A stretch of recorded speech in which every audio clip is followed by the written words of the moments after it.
Right now, you're running from your anxiety. Every time it shows up, that feeling in the pit of your stomach, that sick feeling, the nervousness, the anxiousness of having to do something that might make you panic, you're running from it. You're trying to keep yourself busy, whether that's cleaning the house, whether that's, keeping yourself busy at work, whether it's making a massive to-do list. Anything you can do to keep your mind off anxiety, you are doing it. And then if there are situations where you panic or you might be overwhelmed, you're trying to control every eventuality. When you go out in your handbag, you've got a first aid kit, or you've got everything that you need, your propranolol tablets, any medication, you have got everything in there. You also know every route that you can take for your emergency exit. You also know who your safe people are. This is how controlled you've had to be, because anxiety, you are now fearing anxiety itself. You are actually fearing the fear, but also fearing the physical symptoms. As soon as you might feel a little bit dizzy, or your hands start to go a little bit tingly, or your heart starts to race, or you feel that hotness, that heat rising in your face, you're looking for that nearest exit. You're looking for your get out clause, because you can't face that panic, that fear, or actually any anxiety-based emotions. But all this creates is a vicious cycle of fear, because you fear the fear, so you make your life and your world smaller to incorporate not having to do the things that make you fearful. So as soon as anxiety comes in, you're doing everything to try and avoid that feeling. Then you're also trying to manage and make your world smaller so that you don't have to face these things. But more things start adding to the list. First of all, it might have been going to the supermarket. Now it's also driving anywhere. Before it was driving 10 minutes, now it's driving 5 minutes. Whatever it is for you, it's starting to get smaller and smaller, and you're unsure of what you can even do anymore.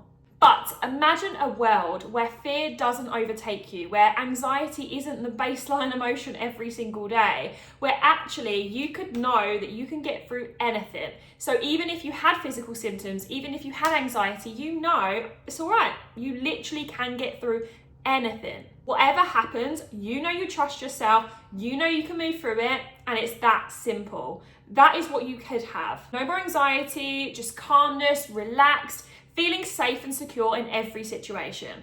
That is completely possible. But right now, you're stuck in this vicious circle of fearing the fear, fearing the physical symptoms. But the exact reason why you haven't been able to move past your anxiety, even if it's gone away for a few weeks or a few months or even a year, it always comes back. And the reason of this is because you've never been taught what to do with emotions. You've never been taught how to meet your own needs, because anxiety is an emotion.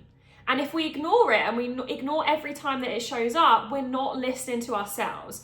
When we start learning how to process emotions, start learning what our anxiety is there for, why it's there, everything starts to change. You might have even learned in the past, whether it was your childhood or younger years, that anxiety or any emotion in that fact is a sign of weakness. So you keep it hidden, and even your own belief system, you believe that it's a weakness to have this emotion, that it's something really bad. And even the panic attacks, you're embarrassed of them because they're not normal, or they're actually a sign that you are weak or you're not strong. Whatever your belief is, there's a belief hiding behind the surface there.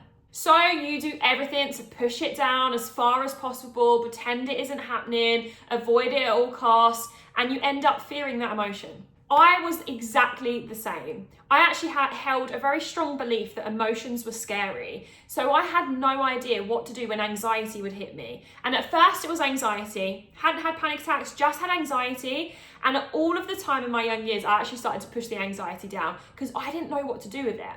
It felt very overwhelming, very scary, and I just felt fear. I was fearing that emotion. So whenever it would come up, even as a child, I'd just be like, I don't know what to do with this. I'm just going to pretend it's not there. And then as I got older, that resulted in me having panic attacks. And of course, panic attacks feel incredibly overwhelming. The physical sensations, you actually feel like something is physically wrong with you.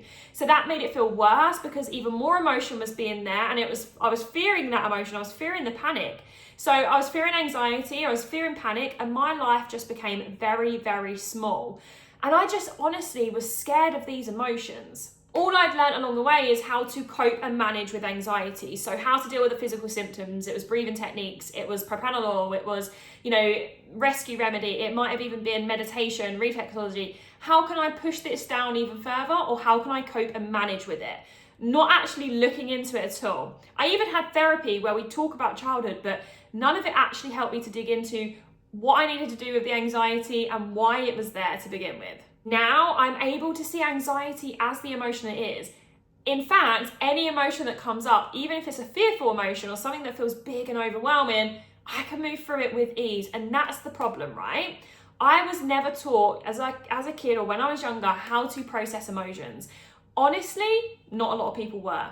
So when it comes to these big emotions, I was pushing them down. And all that does is it wants to rise and it wants to be heard even more, right? So when you actually learn to process emotions, what I mean by processing emotions is when we look at why that emotion's there, what it needs, why it's there, what is the insight of that emotion, and then we actually start to process it.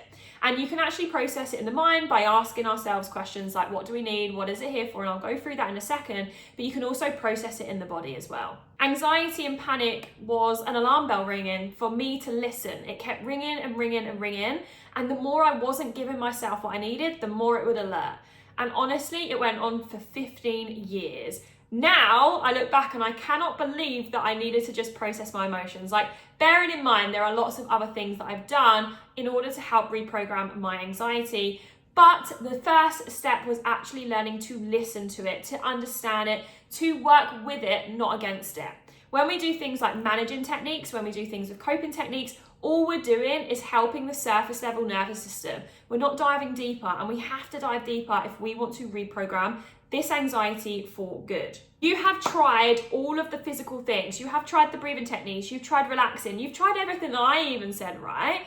But eventually anxiety always comes back and the panic always comes back. And you tell yourself that if you could just get on top of the physical symptoms, then everything would be okay. But it's not about that. We need to dig deeper. You haven't been taught how to process emotions, or you have a belief running in the background like I did that emotions are scary, or they're a sign of weakness, or a belief that sits well for you, okay? If you actually learn how to deal and process emotions, things start to change. So let's talk a little bit about how you can actually process emotions. Emotions are like alarm system, a way of saying that something's going on and I want you to pay attention. Our body is sending us the signal of what's happening and how you're feeling. Now, every time that you just ignore that feeling, push it down, push through the feeling, distract yourself, it just literally stays stuck in your nervous system. It doesn't go anywhere. So when you feel this anxiety, when you might feel these physical sensations, I want you to ask yourself, what needs are being unmet? What do I need in this moment? What need is unmet? What do you need from yourself? And how can you support yourself in that moment? If there is a feeling that this environment isn't safe, how can you give yourself safety in that moment? I'm not saying run and exit and leave. I'm saying, how can you support yourself? Do you need to give yourself a hug? Do you need to just sit down and take a minute? Do you need to just ask yourself what you actually need? Ask yourself, what do you need and what needs are being unmet here? Then I want you to actually work with the emotion. So you might be feeling anxious, you might be feeling panicky. Okay, what is the positive intention of that emotion being there? Every emotion and every situation that we find ourselves, there always is a positive intention. A lot of the time we can get frustrated, we can get angry and annoyed that anxiety is there and panic is there because we're like, oh, this is so frustrating. I don't want to feel like this. But there is a positive intention. That feeling is normally trying to keep you safe from something. So I want you to start asking yourself, what is it keeping you safe from? And I want you to give yourself permission to meet those needs. A lot of the time, if you haven't been taught how to process emotions, you haven't been taught how to meet your needs. So just asking yourself first off on how to meet your needs is going to be a huge first step. Instead of just being controlled by anxiety, you need to start working with it because it's calling out for help. This anxiety, this panic is an alarm bell for you to dig deeper, to support yourself, to support your needs. Whenever I work one-to-one with clients, the first step that we actually start working towards is how to process your emotions, how to process this anxiety, and how to actually listen to yourself. The second step is actually reprogramming the anxiety at the subconscious root. So your belief systems, limiting beliefs, we actually rewire those at the subconscious. But the first step is actually meeting your needs. When you can actually reverse engineer this and say, what do I need? How can I support myself here? Things start to change. This is the first step to you actually being free from anxiety. I want you to imagine for a second the future version of you. Who do you want her to be? Who is she? That future version of you who maybe has no anxiety, maybe has no panic, maybe she works through her emotions. What is she doing? How is she acting? What does she do when emotion rises? Ask yourself this. The future you who listens to her own emotions. The future you who acts on her needs whenever she wants, to actually be able to believe herself when she says that everything's going to be okay. The future you trusts herself that she can get through absolutely anything. She understands herself and she meets herself exactly where she needs to be. There's no more looking for reassurance, looking for a safe place, looking for the exit, trying to avoid emotions, trying to avoid fear, trying to avoid the panic. No, there is you trusting yourself, being fully allowed to sit in the belief, you understand yourself, you listen to your needs, and you process any emotion. So much so that anxiety no longer feels fearful. Panic no longer feels fearful and it no longer shows up. This is just how powerful some of the work that we do is. I actually help people to reprogram their anxiety from the root, from the subconscious mind. If you're wanting to find out more, if you're fed up and you're done with the behaviors, the panic and the anxiety, the fear, vicious cycles that you've been in, you've made your world so small and now you're ready for complete freedom, then pop me a message over on Instagram. I'll put the link below if you want to find out more information about our one-to-one. You can do that. You can pop a form through, but also you can pop me a message on Instagram at any time. Just use the word anxiety and we can start chatting about your anxiety and how I can help. This video is something that I've been wanting to make for a long time. Process and emotion was literally my first step into becoming anxiety free. Hopefully this video has been useful.